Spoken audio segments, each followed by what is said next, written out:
Hey, and welcome to the Meditations and Musings podcast.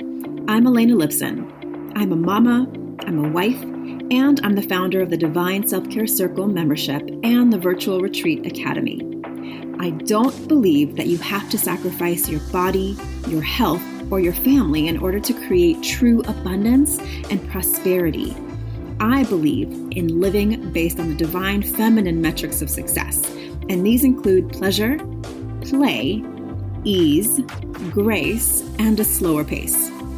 Each week, I'll bring you 1 to 2 new episodes. One of these will be a guided meditation that you don't have to do on the meditation pillow, and the other will be a conversation to help you access your inner wisdom, to ignite abundance, and inspire others to do the same. I invite you to join me on this journey back to the magic of a divinely aligned and well cared for you. And now, join me for today's episode. Welcome back to the Divinely Aligned Meditations and Musings podcast. Today's episode is one that I get so many requests for, and it's probably, whenever I talk about this topic, the downloads go epic. So I think this is a topic that you probably want to hear about. And I can see why, because it's one of the things that I know for me, I have had to repeatedly go deeper into my inner work to learn this for myself. And even though I consider myself a pretty good student of this that we're talking about today, self-trust, I still have deeper work to do in areas of my life where I am at my edge of comfort or discomfort. And when life brings crazy shit, right? Like we all have experienced over the last year plus for our lifetime, right?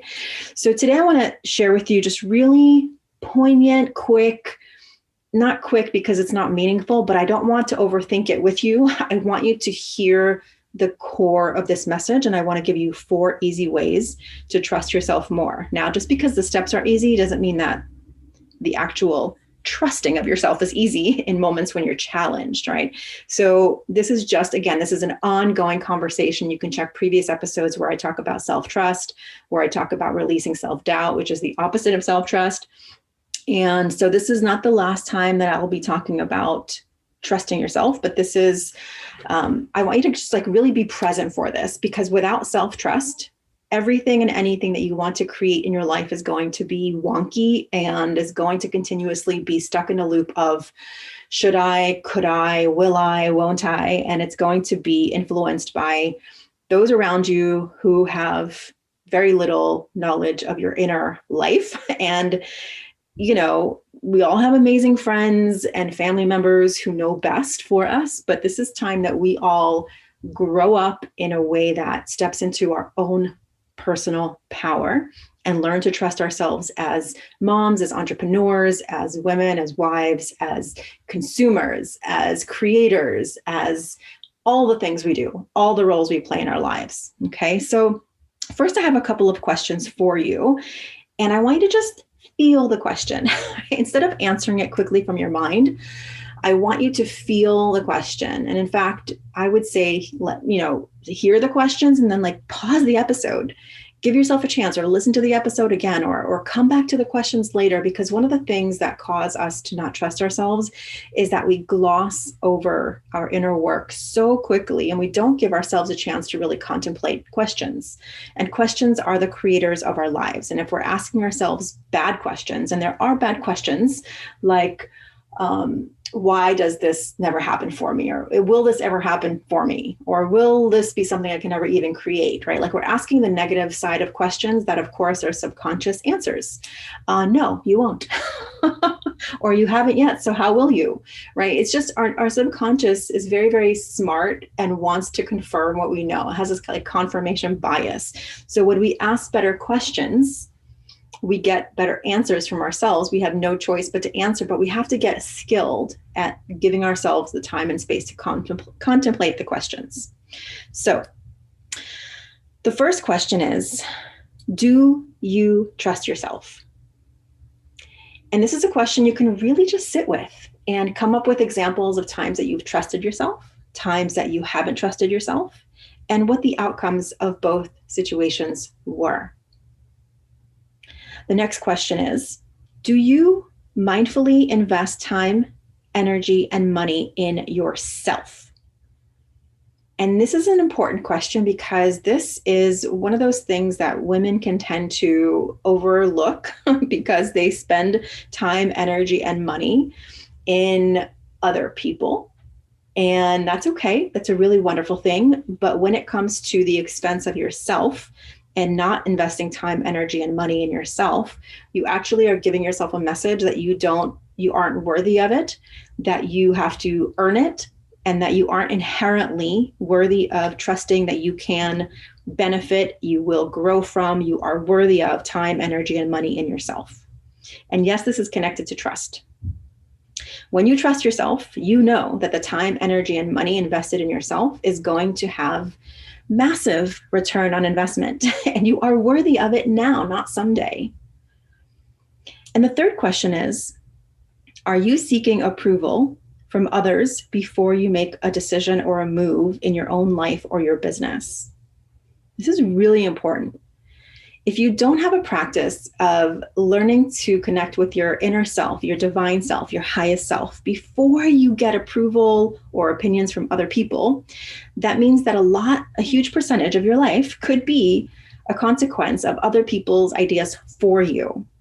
Now, I have previous episodes that go into like a whole list of the false agreements, and this is one of them, other people's approval, where we are basically living our lives for other people, whether we want to admit it or not, unless we're taking the time to really learn to trust our own inner system, our own inner navigation system, our own inner GPS, our own inner voice.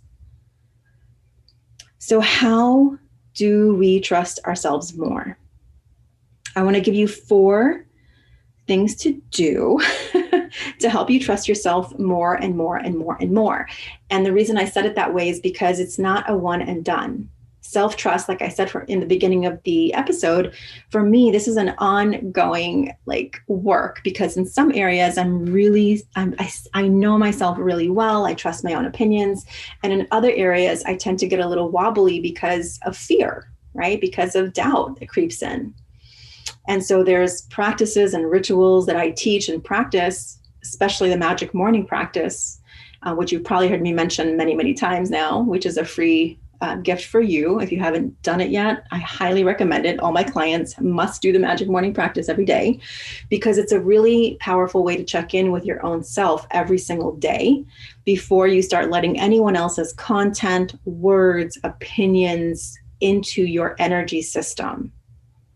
So here are 4 things that you can do to start to build or rebuild that trust with yourself, because somewhere deep down inside, there's a part of you that knows that you are wise and worthy and already wealthy and already receiving all the things that you know you desire. But there's part of us that's very practical and logical and looking outside of ourselves to say well, if I could do it, I would already be doing it, or I don't have the tools, or I don't have the certifications, or I don't have the fill in the blank, whatever it is that you don't have, or I'm too young, or I'm too old, or I'm too this, I'm too, I need to lose weight first, or I need to whatever. There's all these external criteria that we place on ourselves before we give ourselves permission to just do whatever the fuck we want, right? So 4 steps to trust yourself more. 1 is look for evidence that you do know. Look for evidence. Like I said, there's some areas of our lives where we do know what we want, whether it's food or clothing or interior design or whatever, parts of your business that you feel confident in. Trust yourself by looking for evidence that you already do know how to trust yourself. Number 2 is start small. Start small in the decisions that you make every day, and start to check in with yourself first before you check in with anyone else regarding decisions you want to make.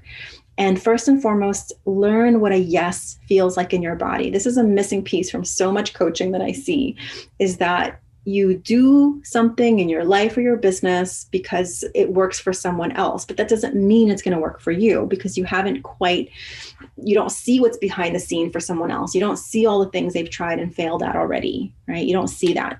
So by starting small, I want you to start by the very next decision you have to make, or even what to make for lunch. Really, it could be small decisions, and start to notice that your intuition, your inner guidance is constantly leading you to your yes, and it's somewhere in your body. And you can even start by grabbing a journal and writing down, when I feel yes in my body, it feels like.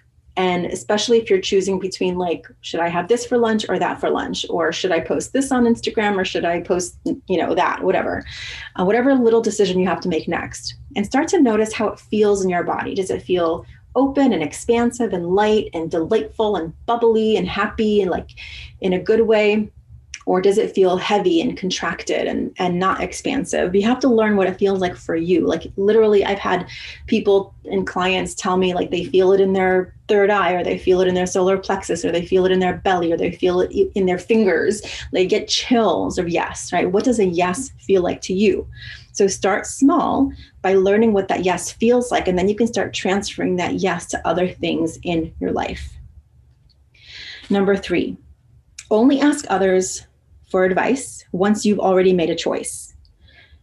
Going back to like knowing that every single person makes decisions and has opinions based on their life, their lens, their experience, their family of origin, their successes, their failures, their fears, their risk tolerance, their adventure tolerance, all of it, right? They will never be able to tell you what you should do 100% for you, because you are not them and they are not you.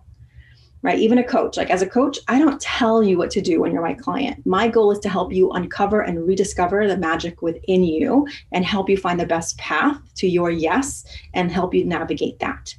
So only ask others once you've already made a choice. And even when you do that, make sure that you are being very discerning on who you're asking for that advice. Because like I said, everyone has their own, and most people are spending their entire lives thinking about themselves, mostly, unless you hire someone for help. Listen, you can have amazing friends in your life, but unless you have friends who are very skilled at listening and turning the mirror back on you, you're basically going to be getting advice from people who mean well. I'm not saying they're evil or anything, they mean well, but they're not you. So you have to learn and build the practice within of asking yourself first.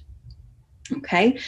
Number 4 is set boundaries. Set better boundaries. This is so important because people will try to tell you what's right for you and what's wrong for you all the time. Unsolicited advice is like constant, right? Especially if you're going through a change or transition or like, and these are like loving people. Doesn't mean they're bad. They want you to feel good and they want to help you. But unless you can set boundaries and be very clear on what you will and won't accept, you're constantly going to be bombarded. So you have to set better boundaries. And I'm not going to go too deeply into better boundaries right now. The next episode, which will be not the very next one, that'll be a meditation, but the next one after that, episode 251, will be how to set better boundaries in 6 steps. So make sure you come back to that one, because this is a really powerful aspect of learning to trust yourself, is giving yourself the gift of setting boundaries, energetic, physical, emotional, and social boundaries that help you to reconnect with what is important to you, instead of feeling like you're constantly being bombarded with opinions and things you didn't ask for. And we're going to talk about boundaries in depth in that next episode. So let's just review really quickly. The 4 ways you can trust yourself more is, first, look for evidence that you already do know.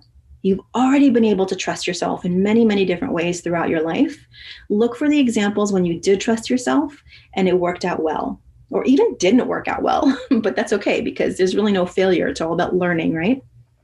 Number 2 is start small. The very next decision you have to make, start to ask yourself questions. How does this feel? How do I know I want this? And it might sound silly at first, but what you're doing is actually building your muscle of self-trust.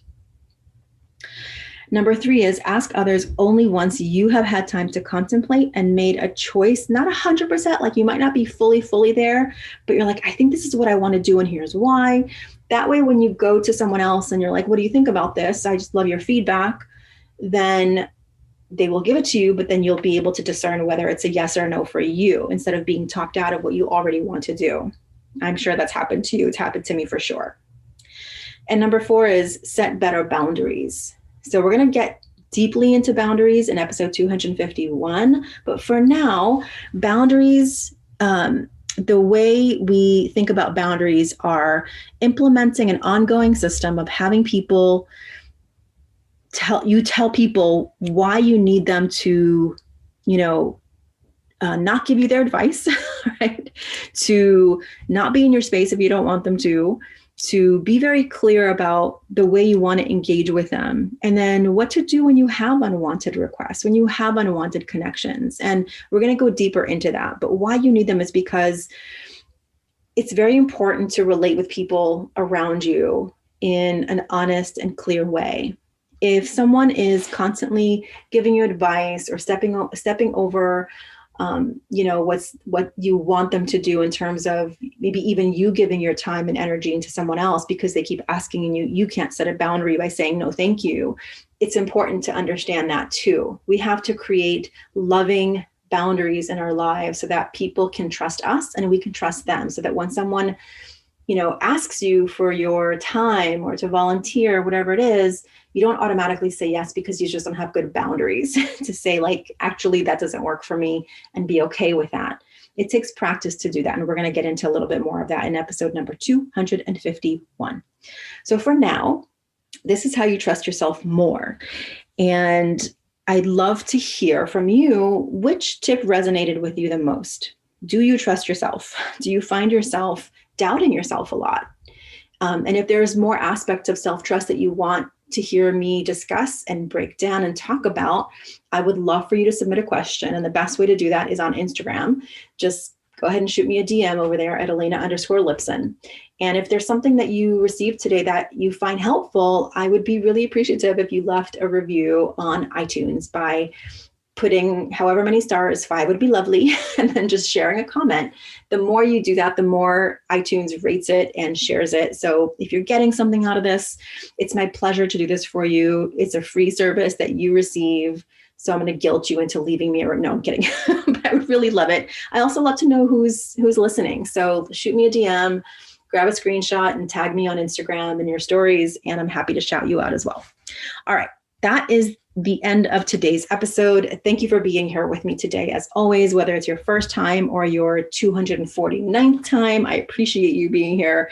And again, if you have a question that you want me to answer on the podcast or more aspects of self-trust that you want to explore, send it in the form of a question into my DM on Instagram, Elena_Lipson, and yours might just be the next episode. So thanks for that, and I'll see you next time.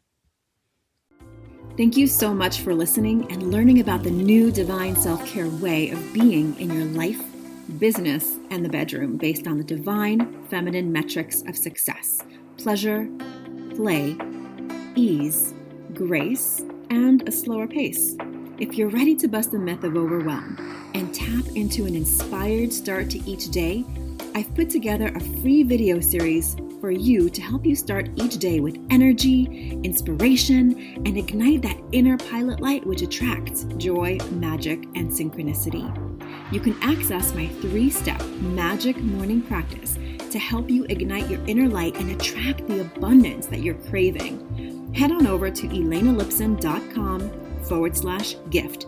And if you enjoyed this episode, I would so love if you share it with a friend, a sister, a mother, a daughter, and please leave a review. That is how the magic starts to ripple out.